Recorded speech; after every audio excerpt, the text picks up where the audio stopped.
Part 1A from the quiet canals of Venice. Tonight, on Sleepy History Nights, let's drift back in time together. Before we begin, if you enjoyed gentle stories about the past, whispered like bedtime tales, take a moment to subscribe to Sleepy History Nights. Tap the like button and let your mind get ready for a slow journey across the world. Settle in, get comfortable, maybe dim the lights, and let this story carry you like a small boat on a quiet canal. This is the story of a boy from Venice, a boy who would leave home at 17 and disappear into the East for almost a quarter of a century. His name was Marco Polo. Imagine Venice in the 13th century. Not the loud, crowded city that tourists know today, but a place of flickering oil lamps and wooden ships creaking gently in the dark lagoons. The streets were narrow, the houses tall, and the water was everywhere, lapping softly against stone steps in the night. In a house near one of those quiet canals, a young boy grew up mostly without a father. This boy was Marco. He was born around the year 1254 in a family of merchants who were always thinking about faraway lands, rare spices, and glittering jewels. Marco's father, Niccolo Polo, and his uncle Maffeo were not like other fathers and uncles. They were travelers, men of the road, used 2 months at sea and years spent in distant cities whose names sounded strange in Venetian ears. Long before Marco was old enough to understand, they had already left Venice and gone east, chasing trade and opportunity in the lands of the Mongol Empire. Because of that, Marco's childhood felt a little incomplete, like a story missing its beginning. His mother died when he was still very young, and so the boy was raised mostly by other relatives, uncles, aunts, and older members of the family who taught him how to read, how to count coins, and how to listen closely when grown men spoke of business and travel, sometimes at night. Perhaps when the family had finished their simple meal and the room smelled faintly of smoke and wine, someone would talk about his father. They would recall letters, rumors, and old memories. How Niccolo and Maffeo had once lived in Constantinople, the great city at the crossroads between Europe and Asia. How they had left when politics grew dangerous, turning their wealth into jewels that were easier to carry than heavy chests of gold. To the young Marco, these stories were like dreams. He had never seen Constantinople, never touched the Black Sea, never set foot on the dusty roads of Asia, but he heard the names: Crimea, the Volga River, the lands of the Mongols, and somewhere, far to the east, a powerful ruler named Kublai Khan. Perhaps he lay awake at night, staring at a wooden ceiling, trying to picture these places in his mind. What did a river in a distant land look like? What kind of people lived under the rule of this mysterious Kublai Khan? Did they speak with harsh sounds, or soft ones? Did their markets smell of spices unknown in Venice? While Marco wondered, his father and uncle continued their long journey. They were not just merchants now. They had become messengers of a sort. Somewhere along the way, they reached the court of the Mongol Emperor, Kublai Khan, in a world that Europeans usually called Cathay, far beyond the familiar borders of Christendom. Kublai Khan, the grandson of Genghis Khan, ruled over a vast empire that stretched across much of Asia. He was curious about the lands to the west, about the Pope in Rome, about the strange faith and customs of the Latin Christians. According to the stories that would later be written down, Kublai asked Marco's father and uncle to return to the west and come back one day with scholars and holy men who could teach him about their religion and their world. So the two Venetian merchants began the long journey back, carrying with them not only trade goods and memories, but a message from one of the most powerful rulers on earth. They had no idea that, waiting for them in Venice, was a boy who barely remembered his father's face. Years passed. In Venice, life followed its rhythm. Tides rose and fell, bells rang from church towers, and ships came and went from the harbor. Marco grew older. He was not a child anymore, but a teenager with sharper questions, stronger legs, and a restless mind. No matter how busy his relatives kept him with lessons or errands, there must have been a quiet space inside him that felt hollow. Not because his life was unhappy, but because it was incomplete. He had heard of distant cities and great khans, of deserts that seemed to go on forever, of mountains so high that travelers said fire burned strangely there, but he had never seen any of it with his own eyes. Then, one day, everything changed. It might have begun with a shout from the street, the excited cry of someone who had spotted something unusual. Perhaps a neighbor rushed in, breathless, saying that two merchants had arrived, foreign dust still on their clothes, strange jewelry at their belts, and stories in their eyes too heavy to carry in silence. The door opened, and there, framed by the light of the Venetian afternoon, stood Niccolo and Mafio Polo, returned at last. For Marco, meeting his father again was like seeing a ghost step into the room. He had grown up with a father in name, but not in presence. Now, here was a man with his own features, his own eyes, a man who had crossed continents and deserts and stood in the court of Kublai Khan. Maybe the first moments were awkward. What do you say to a father who has been gone for most of your life? What does a father say to a son he left as a baby and now finds as a young man? But soon enough, words must have come. Stories began to pour out. How they had survived political unrest in Constantinople, how they had traded in distant cities, how they had been welcomed at the Mongol court. Marco listened, his world expanding with each tale. At night, the house filled with a different kind of noise, faraway names, unusual customs, and the descriptions of landscapes that sounded almost unreal. There were tales of frozen rivers that seemed to stretch on without end, of caravans that moved slowly across vast deserts, of cities larger and richer than anything in Europe. But always, at the center of the story, there was Kublai Khan, a ruler who listened carefully, asked many questions, and seemed eager to understand lands and peoples he had never personally seen. To Marco, this distant emperor must have sounded almost like a character from legend. The more his father and uncle spoke, the more something stirred inside Marco, a sense of wonder, a quiet but powerful desire. He was old enough now to feel the pull of adventure, but also young enough to believe that such a life might still be possible for him. Somewhere in this time, the Polos also learned that the Pope in Rome had died, which complicated their promise to Kublai Khan. They needed instructions from a new pope, but the election took a long time, so they waited in Venice, probably far longer than they had expected. To Marco, that waiting might have felt like a gift. He had precious time with his father, time to ask questions, to learn about the East, to listen to every detail of the journey they had taken. His father might have begun to notice how attentively the young man listened, how his eyes lit up at descriptions of distant markets and strange customs, how he seemed less interested in staying behind to manage the family business, and more drawn to the idea of walking out the door and not stopping until the sea turned into steppe, and the steppe into desert. At some point, perhaps over a quiet conversation late at night, the decision was made.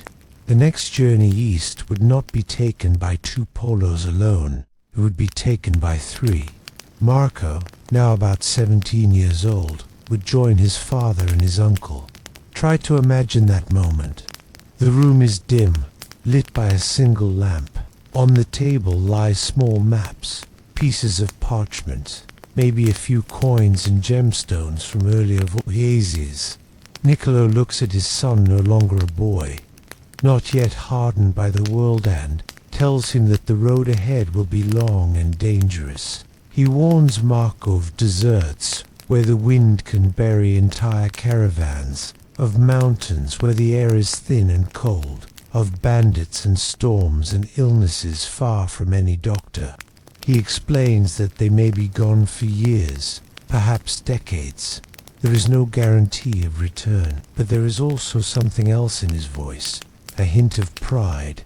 His own son, willing to follow in his footsteps, to see with his own eyes what most Venetians only heard about in taverns and markets. And Marco, one can imagine, sits quietly for a moment, then nods. He chooses the unknown over the familiar, the far road over the safe harbor. In 1271, during the rule of Doge Lorenzo Tiepolo, the three Polos finally set out from Venice. Marco is about 17. He left behind the canals he knew so well, the house that had sheltered his childhood, and the relatives who had raised him. The journey began not with the desert or the mountains, but with the sea. They sailed south across the Mediterranean, bound for the eastern shores where the land routes began. As the ship pulled away from the docks, Venice would have slowly shrunk behind them, the towers, the red-tiled roofs, the pale walls reflecting the light. Perhaps Marco stood at the rail, watching his city fade into the distance. The water slapped against the hull in a steady rhythm, like a heartbeat. The wind carried the smell of salt and tar and wet wood. Every wave seemed to push him further away from the boy he had been, and closer to the man he would become. On the deck, his father and uncle spoke with sailors, checked their cargo, and discussed routes. They were used to this life, used to the uncertainty of travel. Marco, on the other hand, was stepping into a world that felt completely new. At night, under the open sky, he might have looked up at the stars in silence. Did they look the same from the deserts of the east? He wondered. Would the same constellations watch over him when he walked on unfamiliar soil, heard unknown languages, and tasted food that no one in Venice had ever seen? Days turned into weeks. The Mediterranean lay beneath them, sometimes calm, sometimes rough, but every passing day carried them closer to that long road that people in Europe would later call the Silk Road. Network of paths and caravan trails that stretched thousands of kilometers across mountains, plains, and deserts. For now, though the greatest change was inside Marco himself, he was no longer just a curious boy listening to other men's stories. He was now, simply and quietly, at the beginning of his own. Decel snapped in the wind. The horizon opened up, wide and empty, and somewhere, far beyond that line where sea met sky, waited the heart of the East. The Mediterranean crossing took weeks, maybe longer. Time moved differently at sea, measured not in days, but in the rhythm of waves against the hull, the creaking of wooden planks, and the slow arc of the sun across an endless blue sky. Marco stood at the rail often during those early days, watching Venice shrink into the distance until it was nothing but a pale smudge on the horizon, then nothing at all. He thought about the house he had left behind, the relatives who had raised him, the narrow canals where he used to run as a child. Would he ever see them again? The question sat quietly in his chest, unanswered. The ship stopped at ports along the way, Cyprus perhaps, or one of the coastal cities where merchants gathered to trade. Each stop brought new sights, different styles of dress, unfamiliar languages shouted across crowded docks, the smell of spices and saltfish and tar. Marco absorbed it all. He was young, curious, and everything felt significant the way sailors tied their knots.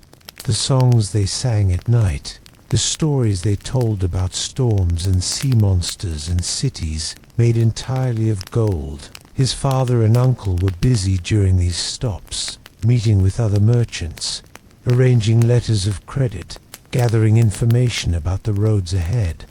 Marco watched them work, learning without being taught how to negotiate, how to listen carefully, how to know when someone was lying.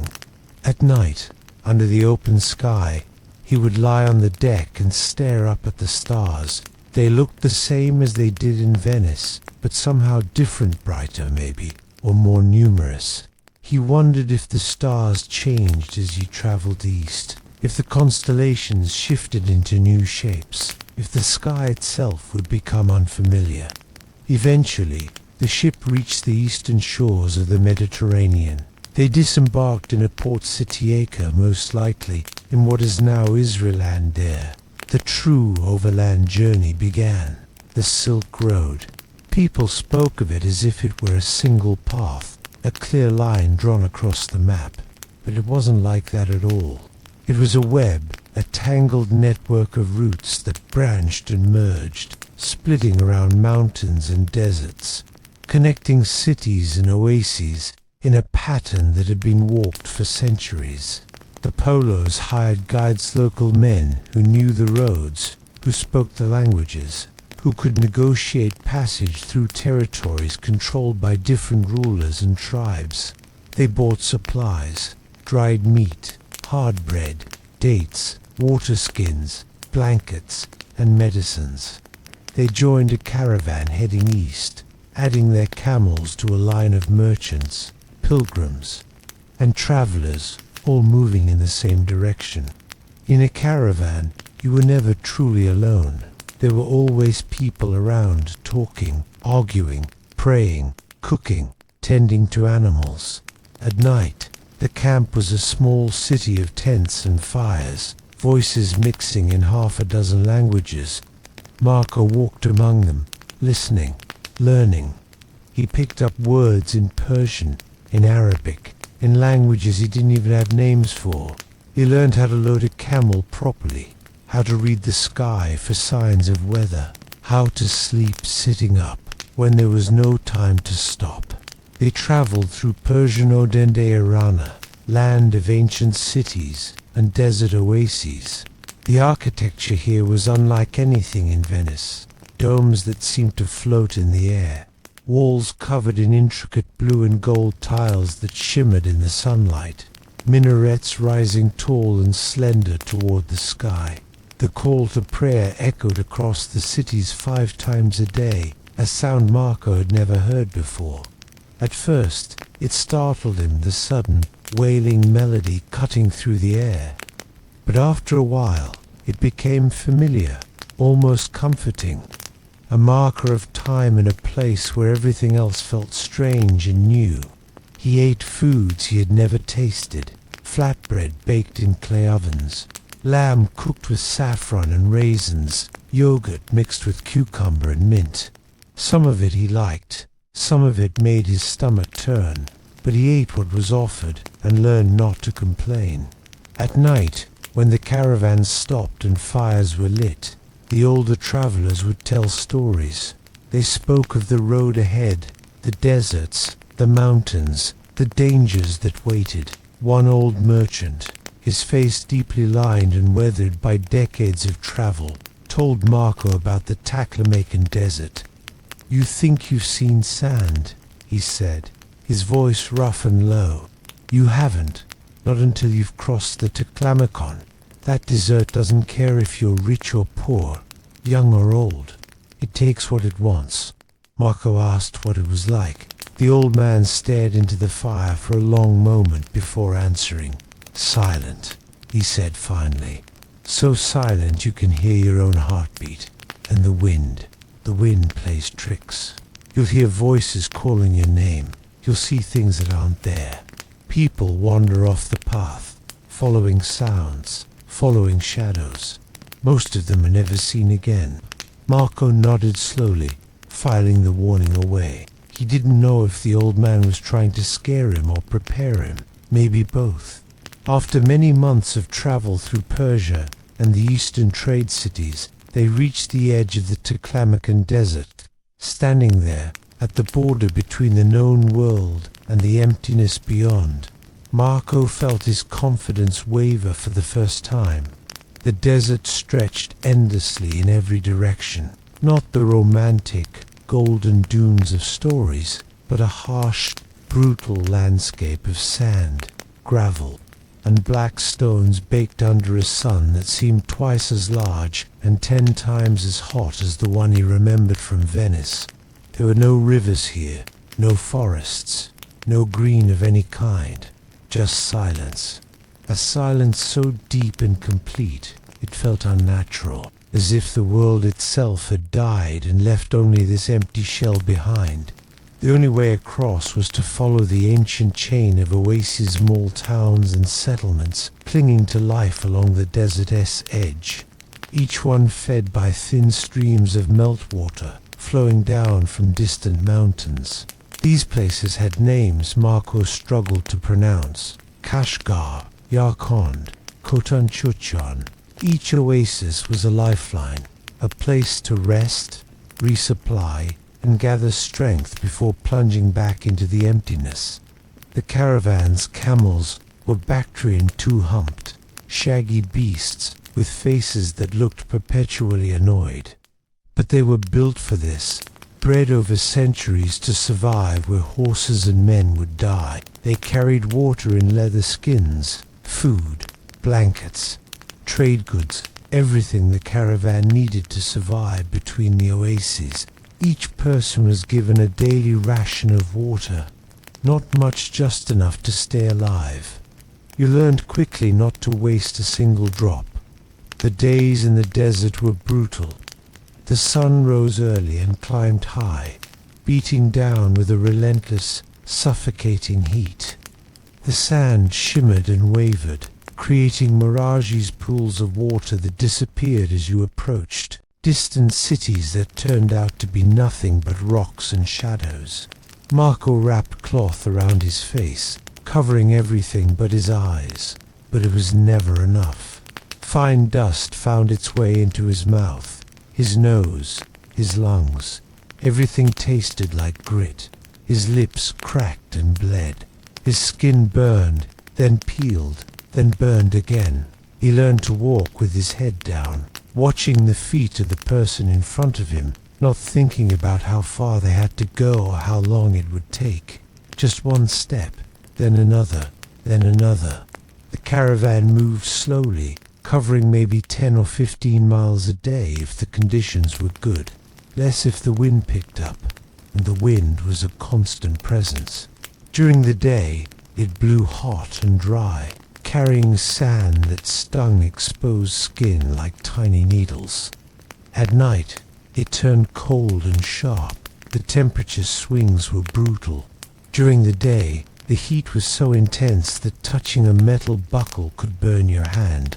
At night, the same desert froze, the temperature dropping so low that water left in a cup would have ice on it by morning. Marco would lie awake at night, wrapped in every blanket he had, shivering despite the fire.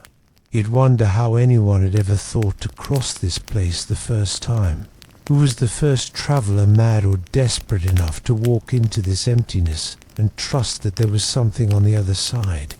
But the worst part, the thing that truly tested them, were the storms. The first sandstorm hit on their 3rd week in the desert. Marco noticed it first as a change in the air, a strange, heavy feeling, like the world was holding its breath. The camels became restless, shifting and grunting, their eyes rolling nervously. Then someone shouted, pointing at the horizon. The world looked different. The landscape had shifted. Dunes had moved, and everything was covered in a fresh layer of sand. He looked around, counting faces. Everyone was there. A few injuries, cuts from flying debris. One man with a badly bruised arm, but no one lost. They had survived. The caravan master gave the order to move, and they continued east, digging their feet into the reshaped sand, leaving the storm behind. Days became weeks. Weeks blurred together into something that felt endless. But slowly, imperceptibly, the landscape began to change. The flat desert gave way to rocky ground. then to low hills, and finally, rising in the distance, like the edge of the world itself, the mountains appeared, the Pamir Mountains. Locals called them Bamidanu, the roof of the world. They were unlike any mountains Marco had ever imagined. Jagged, towering, impossibly tall, their peaks covered in snow that never melted. Their slopes so steep they seemed to defy reason. Looking at them, Marco felt a strange mixture of awe and dread. The climb began gradually, but with each passing day, the air grew thinner.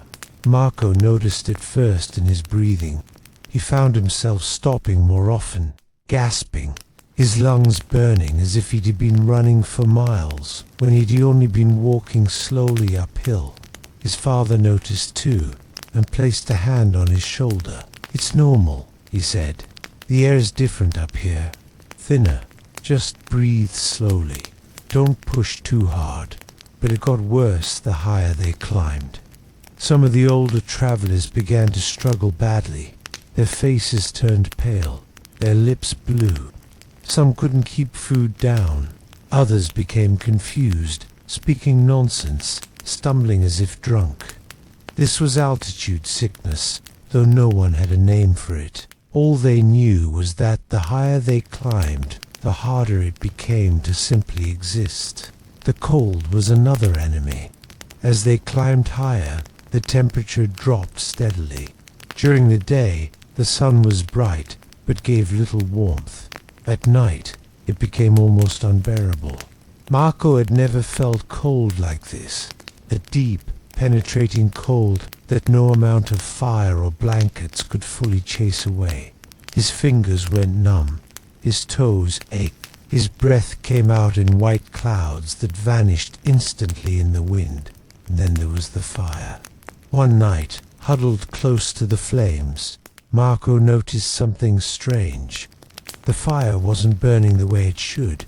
It was dimmer, lower, and the flames had an odd color, more blue than orange, darker somehow. He leaned closer, studying it. The fire gave less heat than it should have. Even when they added more wood, it barely grew. His father saw him staring and nodded. I noticed it too, on the first journey. Up here, even fire struggles. Marco didn't understand why, but he made a mental note of it.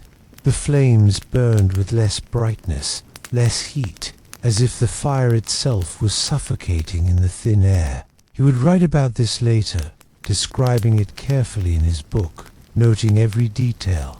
Food was another challenge. Cooking at this altitude took forever. Meat that would normally be ready in an hour now took 3 or 4. Water boiled at a lower temperature, which meant it wasn't as hot as it should be, and nothing cooked properly. They ate what they could and kept moving. The days blurred together, climbing, resting, climbing again. The path was narrow and treacherous, winding along cliff edges, where a single wrong step could mean a fall into nothingness. Marco kept his eyes on the ground, placing each foot carefully, not daring to look down. His heart pounded not just from the altitude, but from the constant awareness of the drop beside him. And then, after what felt like an eternity, the worst of the climb was over. They reached a high plateau, a vast, windswept plain where the world felt empty and still. There were no trees here, no shelter, just endless rocky ground stretching toward distant peaks under a sky so clear and impossibly blue it almost hurt to look at. The caravan stopped here to rest, to let their bodies recover from the climb. They traded with the nomadic people who lived in these heights-hardy souls who had learned to survive, where most would perish. Marco, ever curious, observed everything. He noted the local animals, wild sheep with enormous curved horns, animals that would later be named Marco Polo sheep in his honor. He watched how the people lived, how they dressed, what they ate, how they moved with such ease in a place that felt hostile to life itself. And slowly, As he sat in the cold wind, looking out over the vast plateau, he realized something important. He was no longer the boy from Venice. That version of himself felt distant now, almost like a dream. He had crossed deserts that killed the unprepared. He had climbed mountains that touched the sky. He had learned to endure cold, hunger, exhaustion, fear. After days of rest, they began the descent on the eastern side of the mountains, and gradually the landscape changed again. The air grew warmer, richer. Vegetation began to appear, scrubby bushes at first, then trees, then green valleys. They were entering the lands of the Mongol Empire, the heart of Kublai Khan's domain. The roads became more organized here, with way stations and postal riders moving at incredible speeds, carrying messages across vast distances. Marco watched them with fascination, men who changed horses every few miles, keeping a constant flow of information moving across the empire like blood through veins. Towns grew larger, richer. The architecture changed: curved roofs, painted beams, paper windows that glowed softly at night. The people looked different too, with features Marco had never seen before, dressed in silk robes that shimmered as they moved. And then, after more weeks of travel, word came down the caravan. They were approaching Shangdu, Xanadu, the summer palace of Kublai Khan. Marco's heart quickened. For months now, for years, this moment had been building. Ever since he first heard his father's stories back in Venice, the name Kublai Khan had lived in his imagination like something from a legend. Now, he was about to see it with his own eyes. Shangdu appeared on the horizon like a vision. Walls rose in the distance, encircling what seemed like an entire city. But as they drew closer, Marco realized it was more than just a city yet. It was a palace complex so vast it seemed to defy belief. The outer walls were made of earth and stone, strong and practical. But inside, Marco would later learn, was something that felt like a dream made solid. It passed through gates guarded by soldiers in armor that gleamed in the sunlight. Marco tried not to stare, but it was impossible. Everything was larger, grander, more intricate than anything he had ever seen. There were gardens, not small courtyard gardens like in Venice, but massive parks where deer and other animals roamed freely. There were pavilions with carved wooden columns and painted ceilings. There were artificial lakes, bridges, paths that wound through landscapes designed to look natural but were actually the work of countless laborers. And at the center of it all was the palace itself. Marco caught his first glimpse of it as they were led through the complex. It was built partly of marble and partly of other stones, with gilded decorations that caught the light and seemed to glow. The roof was covered in tiles of different colors: red, green, yellow, blue, creating patterns that shimmered in the distance. His father and uncle, who had been here before, moved with more confidence. They knew the protocols, the customs, the right way to approach the court of a Mongol emperor. Marco followed, trying to absorb everything at once, trying to remember every detail so he could recall it later. They were brought to a waiting area, a large room with silk cushions and low tables. Tea was served, not the wine Marco was used to, but a hot, bitter drink that somehow felt appropriate for this place. And then, finally, they were summoned. The audience hall was enormous. Columns rose toward a ceiling so high it seemed like the sky itself. Courtiers and officials stood in precise formations, their robes indicating rank and position in ways Marco didn't yet understand. And there, seated on a raised platform at the far end of the hall, was Kublai Khan. He was not what Marco expected, not a barbaric warlord or a distant, unapproachable god-king. He was a man older now than when Marco's father had first met him. his face weathered but intelligent, his eyes sharp and curious. Niccolo and Maffeo approached first, performing the proper bows and greetings. They spoke in Mongolian, a language Marco had learned bits and pieces of during the journey, but couldn't yet fully understand. Then his father turned and gestured for Marco to come forward. Marco stepped up, his heart pounding, very aware of the hundreds of eyes watching him. He bowed as his father had taught him, trying to show respect without appearing weak or uncertain. Kublai Khan studied him for a long moment. Then he spoke, his voice surprisingly warm. The words were translated by an official standing nearby. "So this is your son," the Khan said. "The young Venetian who crossed deserts and mountains to reach my court. Welcome, Marco Polo. Your father tells me you are clever and observant. We shall see." Marco felt a flush of pride mixed with nervousness. This was not just any ruler. This was the most powerful man in the world, the grandson of Genghis Khan, the emperor of an empire that stretched from the Pacific Ocean to the edges of Europe. Over the following days, Marco and his family were given quarters within the palace complex. They were treated as honored guests, fed well, provided with new clothes appropriate for the court. But Marco quickly realized something important. Kublai Khan was not just being polite. He was watching them, especially Marco, testing them, trying to understand what value these Venetians might bring to his empire. Khan was curious about the West, about Rome, about the Pope, about Christian customs and beliefs. He asked questions constantly, and he seemed genuinely interested in the answers. Marco, with his quick mind and good memory, found himself drawn into these conversations. He described Venice, its canals and merchants, the way trade worked in Europe. He spoke of the Mediterranean, of the different kingdoms and peoples he had encountered on the journey east. And Kublai Khan listened.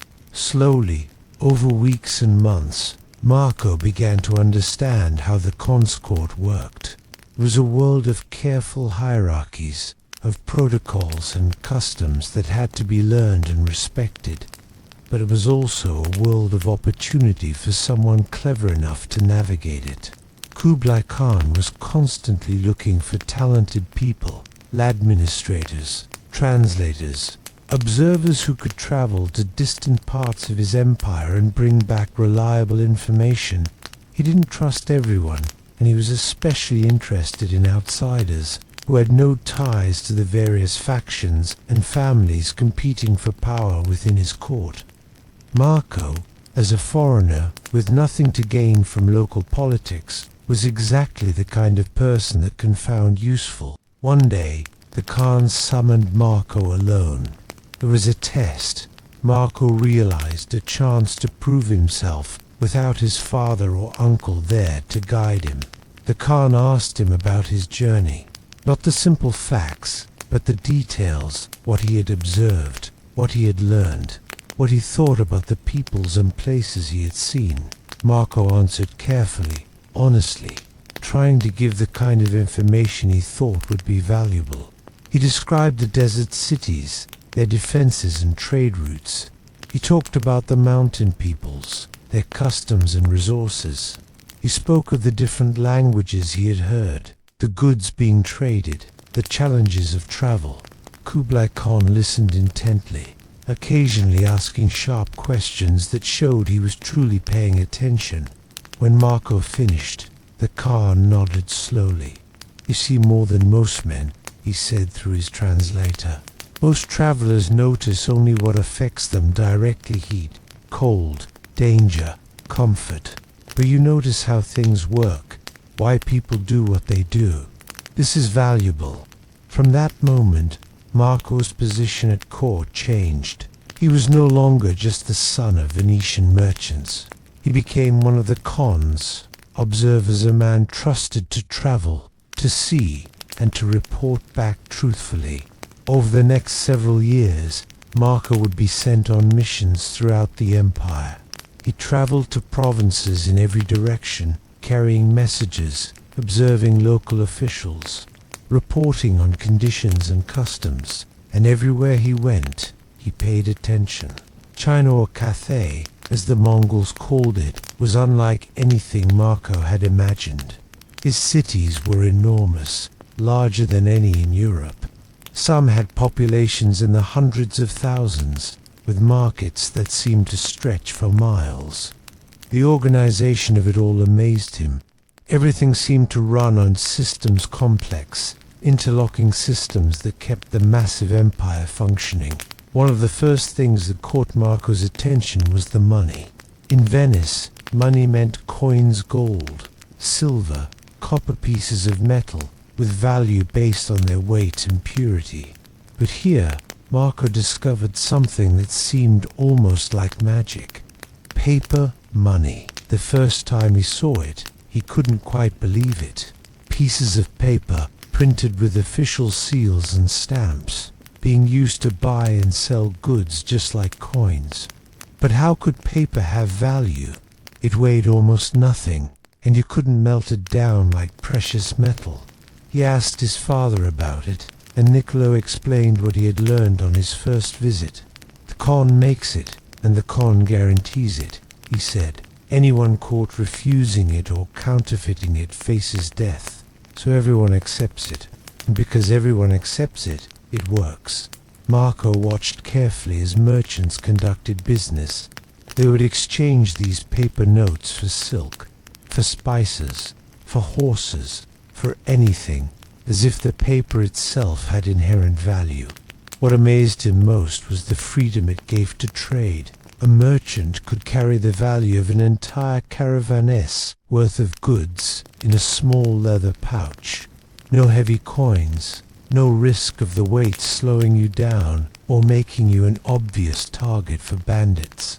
He saw how the Khan's government controlled at all spatial offices, where people could exchange gold and silver for paper, or paper back into precious metals. The seals were complex, difficult to forge, and the penalties for trying were severe enough that few dared. It was, Marco realized, a system built entirely on trust in the Khan's power, trust in the government's word, and somehow it worked. But the paper money was just the beginning of the wonders Marco encountered. The postal system was another marvel. In Europe, sending a message meant finding a trusted traveler, heading in the right direction, and hoping they would deliver it.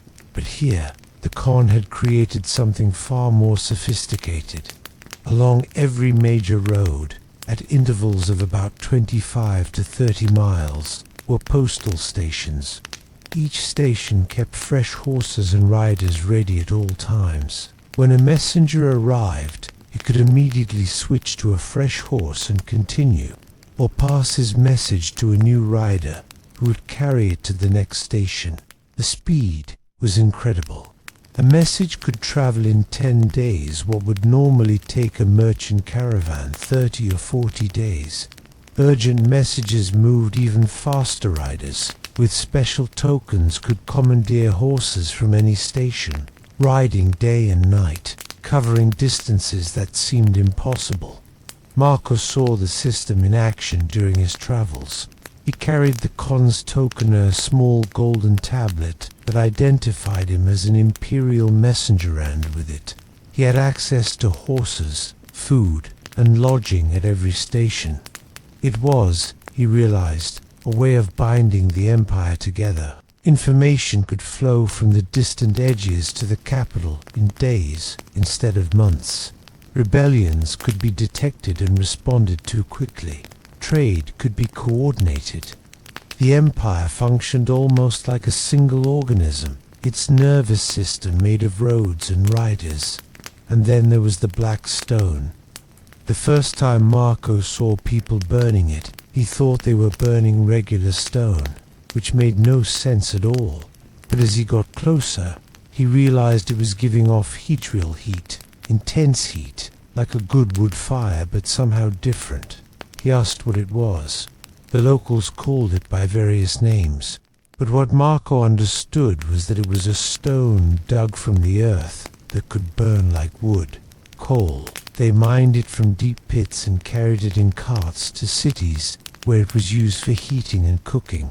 It burned hotter than wood, lasted longer, and produced a different kind of smoke, thicker, darker, with a sharp smell that took some getting used to. Marco was fascinated. In Venice, no one burned stone.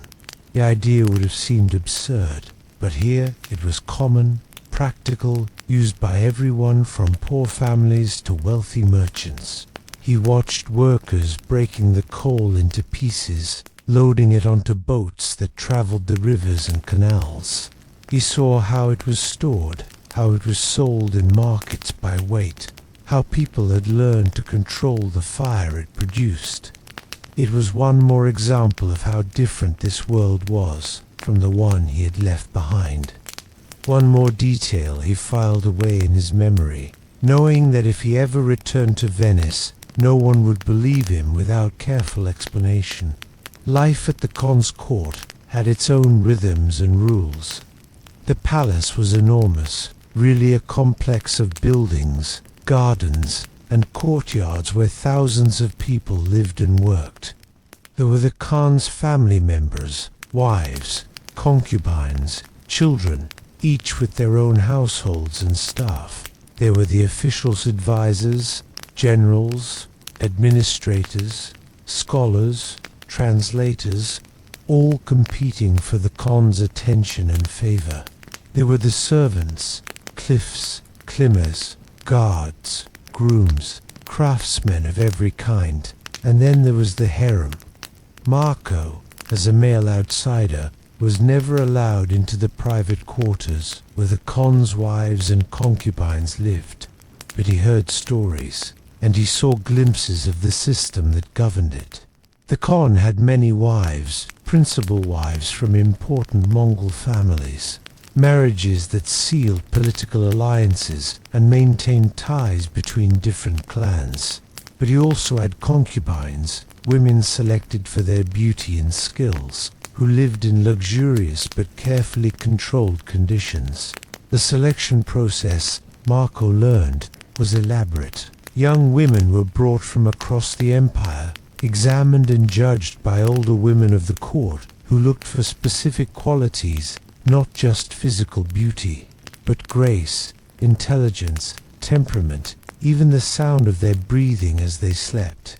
Those who were chosen lived in separate quarters, attended by servants and eunuchs, men who had been castrated specifically to serve in the imperial household, without posing any threat to the Khan's exclusive access to his women. It was a world Marco could only observe from the outside, a parallel court with its own hierarchies and dramas. He heard rumors of jealousies, of favorites who rose and fell, of children born who might one day have claims to power. But he also understood that this was how the Mongol elite had always organized their families, not according to Christian ideas of marriage, but according to older traditions of tribal leadership, where a powerful man's household reflected and reinforced his status. Marco spent years in this world traveling, observing, serving the Khan as messenger and administrator. He learned to speak Mongolian fluently and picked up Chinese as well, though he never mastered it completely. He learned to read some of the characters, to understand the basics of how the government functioned. He witnessed the Khan's hunt's elaborate affairs, where thousands of men would surround vast areas of land, gradually driving all the animals toward a central point, where the Khan and his nobles would shoot them with bows from horseback. It was sport, but it was also training for war, keeping the Mongol warriors sharp and coordinated. He saw the grand feasts in the palace stables, laden with foods from across the empire, entertainment by musicians and dancers from a dozen different cultures, the careful protocols that determined where everyone sat and in what order they were served. He watched as the Khan held court, listening to disputes, making judgments, issuing orders that would affect millions of lives. Kublai was not a cruel ruler, Marco observed, but he was absolute in his power. When he decided something, it was done. No debate, no appeal, just immediate action. And through it all, Marco kept his eyes open, his memory sharp. He noted everything: the crops grown in different regions, the minerals mined, the trade goods moved, the way people dressed, the festivals they celebrated, the gods they worshipped. He was building, without quite realizing it, a picture of an entire civilizational world that most Europeans didn't know existed, or knew only through distorted rumors in ancient texts. The years passed quickly in some ways, slowly in others. Marco grew from a young man into an adult, his face weathered by travel, his manner shaped by years at a foreign court. Venice became more and more distant in his memory, less a real place and more a dream of stone and water that he sometimes revisited in his mind. But he knew, even as he settled into this new life, that it couldn't last forever. Nothing lasted forever, not even the Mongol Empire, though it seemed eternal from within. And eventually, the time would come when he would have to leave. The journey home would be long, dangerous, and uncertain. But that is a story for another night. After 17 years in the service of Kublai Khan, the Polos began to think seriously about home. Marco was no longer a young man of 17. He was in his 30s now, and his father and uncle were growing old. Venice seemed impossibly distant, almost unreal, but the pull of home was growing stronger. The problem was leaving. Kublai Khan valued the Polos, especially Marco, and he was not inclined to let useful servants simply walk away.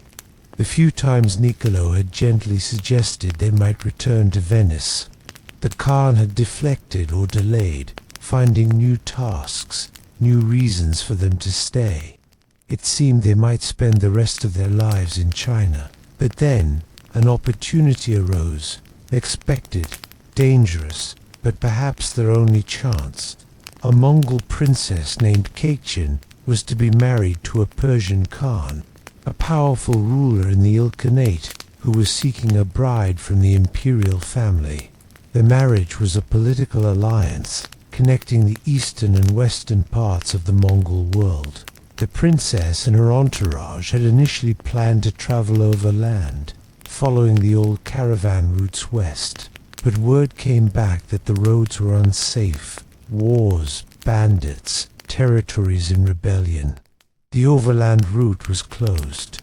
Someone suggested going by sea instead, sailing south through the Chinese coast, around Southeast Asia, across the Indian Ocean, and up to the Persian Gulf.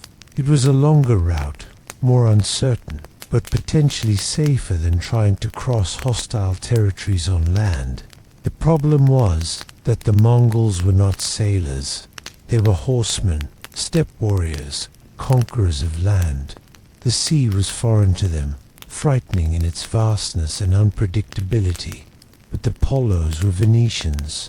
They understood ships and sea trade. Marco had crossed the Mediterranean and had learned about navigation during his travels. When the question arose of who could lead such an expedition, someone mentioned the Venetians. Kublai Khan summoned them.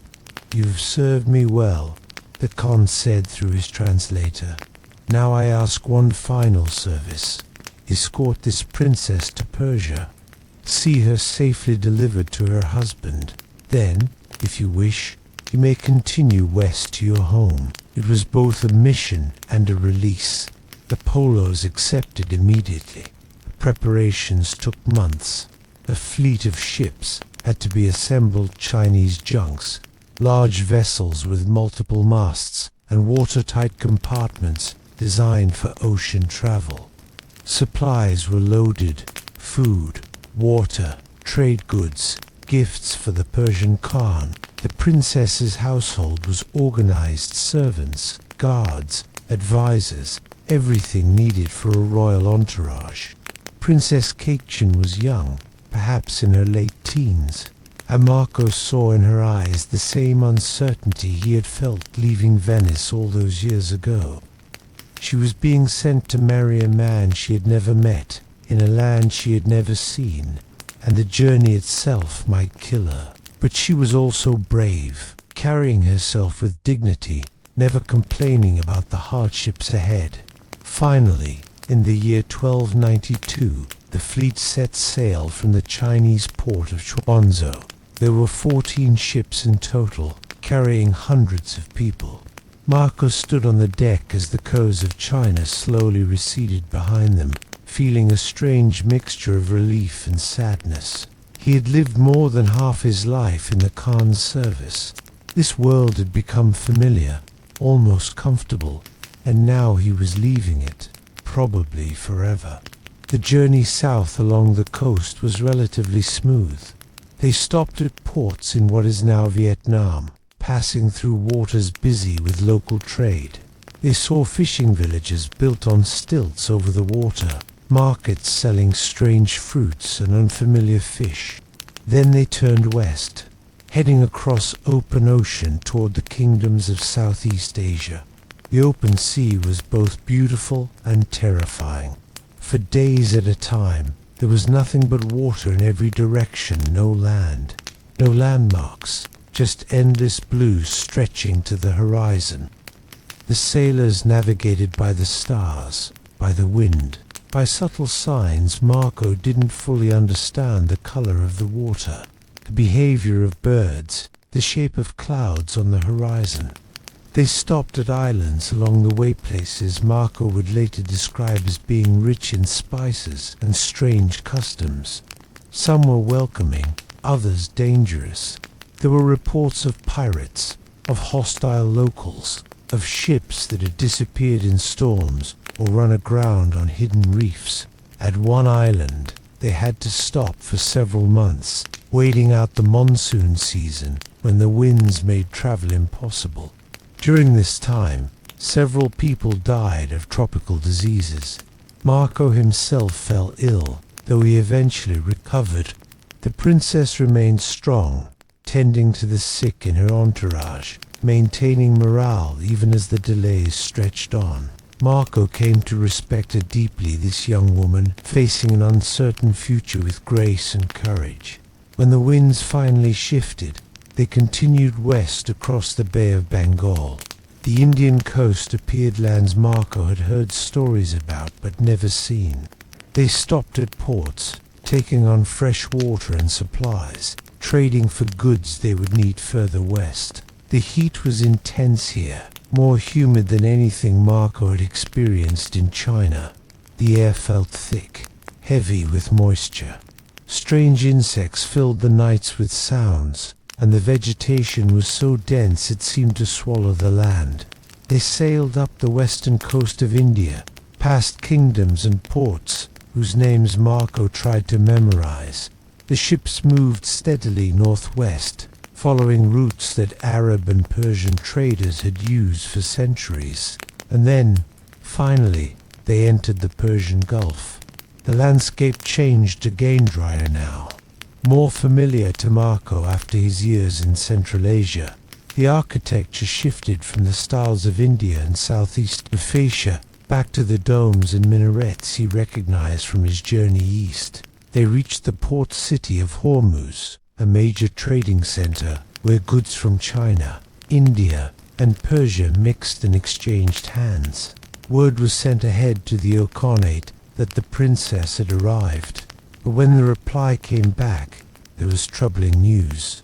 Khan, who was supposed to marry Princess Khan, had died while they were at sea. For a moment, it seemed the entire journey had been for nothing.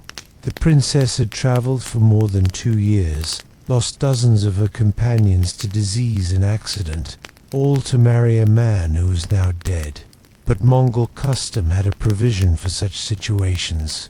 The princess would marry Argon's son instead, Ghazan, who was now the new Khan. The alliance would still be sealed, the political connection maintained. The Polos escorted Princess Kachin to the court at Tabriz, where she was received with honor.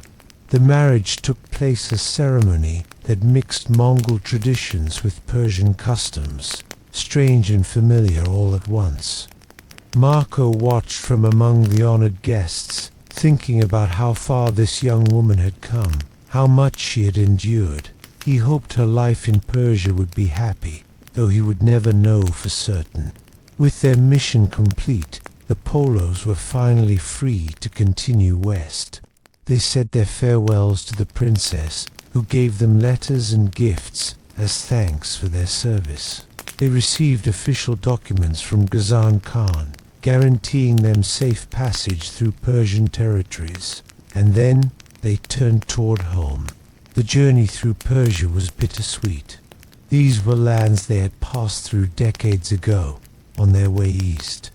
Some places were familiar, others had changed, new rulers, new buildings, faces aged or replaced. They traveled through cities. Marco remembered Isfahan, Yazd, common places that had seemed so exotic on the first journey and now felt almost ordinary after everything he had seen. They crossed into Armenia, then into the lands around the Black Sea. Europe was getting closer now, familiar enough that Marco could feel the difference in the air, in the way people dressed and spoke. In Trebizond, a port on the Black Sea, they boarded a ship heading west. The sea was rougher here than Marco remembered, or perhaps he had simply become accustomed to the calmer waters of the Indian Ocean. They sailed along the coast, stopping at ports in what is now Turkey and Greece. Each harbor brought them closer to the Mediterranean, closer to waters Marco had crossed as a young man. And then, finally, they entered the Adriatic. The boot of Italy appeared on the horizon. Venice was just days away. Marco stood at the rail, watching the familiar coastline approach. He was 41 years old now. He had left as a boy and was returning as a middle-aged man. Would anyone recognize him? Would Venice itself be the same? Or had it changed as much as he had? The year was 1295. 24 years had passed since they had sailed away. As the ship approached Venice, Marco could see the familiar towers, the red roofs, the pale stone buildings. The canals cut through the city exactly as he remembered, though maybe there were more buildings now, more activity in the harbor. They disembarked quietly, drawing little attention. There were just 3 more merchants returning from abroad, or so it seemed. They made their way through the streets toward the family house. Marco noticed everything, the dialect of Venetian being spoken, slightly different from what he remembered. The fashions, the way people dressed, the smell of the canals, pungent and familiar. When they reached their house, they knocked on the door. A servant answered, looked at them with suspicion. "We are the Polos," Niccolo said. "We have returned." The servant stared, uncertain. The family had long since assumed they were dead. 2 decades was more than enough time for merchants to disappear into the vastness of Asia and never be heard from again. But eventually, relatives were called, neighbors gathered. There were questions, disbelief, demands for proof, according to the story that would be told later. The Polos went inside and retrieved the old travel-worn clothes they had been wearing. They took knives and carefully cut open the seams. Out fell rubies, emeralds, sapphires, diamonds, precious stones they had sewn into the lining for safekeeping. The gems scattered across the floor, catching the light. Proof, tangible and undeniable, that they really had traveled to the far corners of the earth and returned. The house erupted in amazement. Word spread through Venice like fire. The Polos had returned, impossibly wealthy, with stories of a world beyond imagination. Marco found himself surrounded by curious neighbors, old friends who were now strangers, relatives who barely remembered him. Everyone wanted to hear about Kublai Khan, about the great cities of China, about the journey and the wealth they had accumulated. But Marco noticed something strange.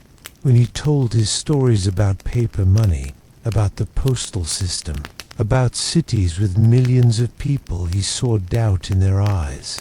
They thought he was exaggerating, or lying, or perhaps a little mad from his travels. Venice had not changed as much as he had. The world he returned to was smaller, more limited in its imagination, and the world he had seen was almost too vast to be believed. Marco tried to settle back into Venetian life, but it wasn't easy. The city felt small now, confined, its concerns petty compared to the vast empire he had served. People talked about local politics, trade disputes with neighboring cities, the price of spicy things that had once seemed important but now felt trivial. He was wealthy, certainly. The gems and trade goods he had brought back were worth a fortune. But wealth alone could unbridge the gap between the world he had known and the world he had returned to. People began calling him Marco Milione, Marco of the millions. Some meant it as a compliment, referring to his wealth. Others used it mockingly, suggesting he told tales of millions of this and millions of that, exaggerating everything he described. When he spoke of cities with populations in the millions, people laughed. When he described paper money, they shook their heads in disbelief. When he talked about the Khan's postal system or the burning of black stones, they assumed he was either lying or confused. Venice in the late 13th century simply couldn't imagine the scale of what Marco had seen. China was too large, too organized, too advanced in certain ways for Venetians to accept as real. Marco grew frustrated, then quieter.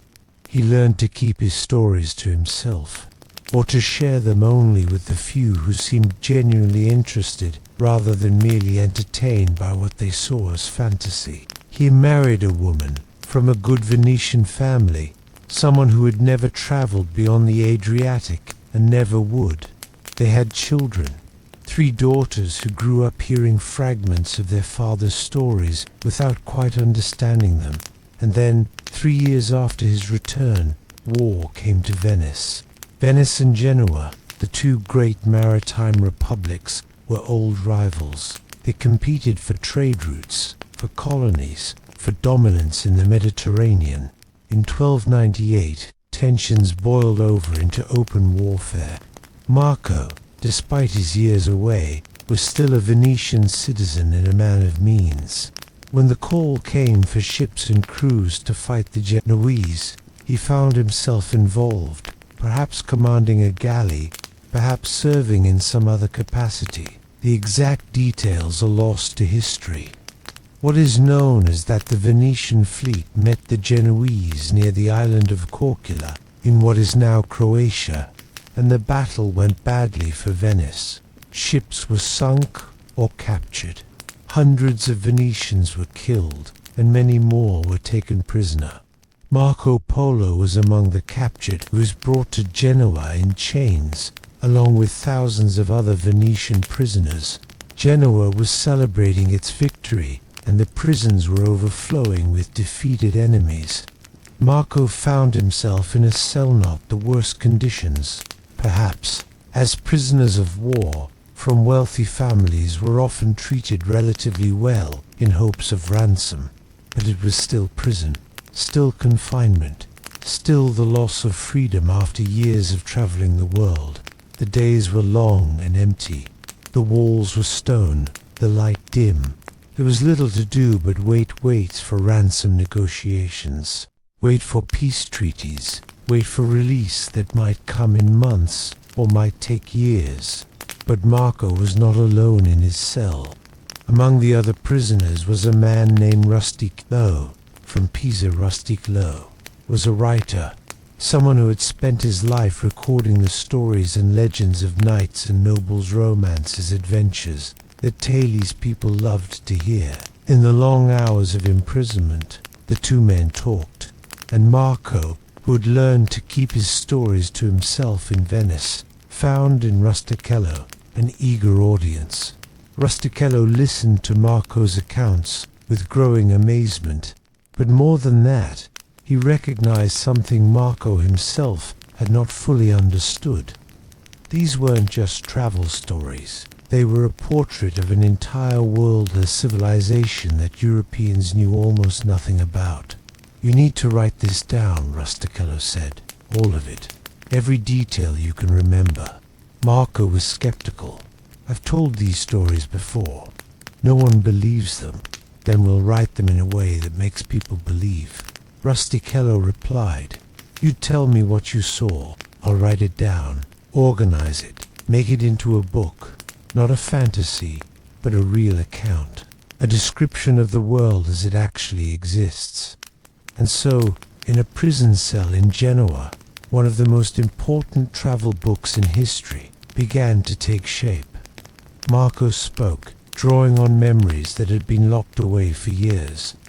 He described the journey, east the deserts, the mountains, the dangers and wonders. He talked about the organization of the Mongol Empire, the systems that made it function. He detailed the cities he had seen, the customs of different peoples, the goods they produced and traded. Rustichello wrote it all down, in French, the language of romance and adventure in that era, the language that would reach the widest audience across Europe. The book grew, chapter after chapter, region after region. Marco's memories transformed into text. He talked about paper money and coal, about the Khan's hunts and the Grand Palace at Shangdu, about the princess they had escorted and the journey home by sea. He tried to be accurate, to describe things as they really were, but even as he spoke, he knew that some things were impossible to fully convey. How do you describe a city of 1 million people to someone who has never seen a city larger than 50,000? How do you explain an empire that spans half the known world? Rustichello shaped the material, organized it geographically, added flourishes here and there to make the narrative flow. The result was neither pure travel diary nor pure romance, but something in between, an account that was factual in its core, but told with the drama and detail that made it readable. They called it Il Milione, the million, or the travels of Marco Polo, or as it was sometimes known, the description of the world. Eventually, after about a year of imprisonment, Marco was released. Peace was made between Venice and Genoa. Prisoners were exchanged, and Marco returned home again. The manuscript went with him, and soon copies began to circulate. The reaction was mixed. Some readers were fascinated, seeing in Marco's account a window into lands they had only heard rumors about. Merchants were particularly interested. The details about trade goods, routes, and markets were valuable information, but many others dismissed it as fantasy. The numbers seemed too large, the distances too vast, the customs too strange. How could anyone believe in paper money, or cities with populations in the millions, or a postal system that could carry messages across thousands of miles in days? The book was copied and recopied, translated from French into Italian, into Latin, into other languages. Each copy was slightly different, as scribes added or removed details, corrected what they thought were errors, or embellished what seemed too plain. Over time, Il Milione became one of the most widely read books in medieval Europe. It influenced explorers, merchants, mapmakers, and dreamers. Centuries later, a young sailor named Christopher Columbus would own a copy, its margins filled with his notes and annotations. Friends and family gathered around his bedside in those final days, and some of them, knowing the doubt that had always surrounded his stories, urged him one last time to tell the truth. "Marco," they said, "you are dying. There is no reason to maintain false stories now, but admit that you exaggerated, that you made things up, that the book contains inventions and fantasies. Marco looked at them from his bed, weak but still clear-minded, and he said something that would be remembered and repeated for centuries after. I have not told half of what I saw. Not an admission of lies, but an insistence that the truth was even more extraordinary than what he had written, that the world was larger, stranger, more wonderful than the book could capture, that there were things he had witnessed that were simply beyond words. He died shortly after, on January 8th, 1324. He was buried in the church of San Lorenzo in Venice. His book outlived him, spreading across Europe and beyond, inspiring generations of explorers and travelers. Some still doubted it, would doubt it for centuries, but others saw in it what Marco had hoped they would see, a glimpse of a wider world, an invitation to look beyond familiar horizons. Marco Polo had left Venice as a boy and returned as a man who had seen the heart of the East.